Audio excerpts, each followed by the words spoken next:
7 নম্বর প্রশ্ন আছে এ ও বি দুটি স্টেশনের মধ্যবর্তী দূরত্ব হচ্ছে 778 কিলোমিটার। ট্রেনটির এ থেকে বি স্টেশনে যায় 84 কিলোমিটার পার আওয়ার গতিতে এবং বি থেকে এ স্টেশনে ফিরে আসে 56 কিলোমিটার পার আওয়ার গতিতে। ট্রেনটির গড় গতিবেগ কত? দেখো এ এবং বি এর মধ্যবর্তী দূরত্ব কত? 778 কিলোমিটার। এ যাচ্ছে 84 কিলোমিটার পার আওয়ার ঘন্টাতে এবং বি ফিরে আসছে এতে 56 কিলোমিটার আওয়ার ঘন্টাতে। তাহলে আমরা লিখছি এ থেকে বি যেতে তার সময় কত লাগবে। তাহলে 778কে আমরা তার গতিবেগ দিয়ে ভাগ করব, বেরোবে হচ্ছে 9.26 ঘন্টা। আর বি থেকে এতে আসতে তার গতিবেগ সময় লাগবে কত? 778কে আমরা 56 কিলোমিটার গতিবেগ দিয়ে ভাগ করলে 13.89 ঘন্টা বেরোবে। তাহলে তার গড় বেগ কত হবে?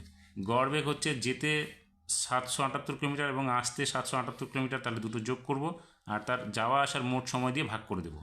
তাহলে 778 যোগ 778 বাই 9.26, এটা হচ্ছে যাওয়ার সময়, প্লাস আসার সময় হচ্ছে 13.89, তাহলে দুটো যোগ করে দিলাম। এবার দুটো যোগ করলে কত হবে? 1556, অর্থাৎ 1556 কিলোমিটার হবে। আর নিচে তার সময়টা হচ্ছে 23.15 ঘন্টা। এবার এটাকে ভাগ করলে হবে 67.2 কিলোমিটার পার আওয়ার, অর্থাৎ এটা উত্তরটা হবে বি নাম্বারে।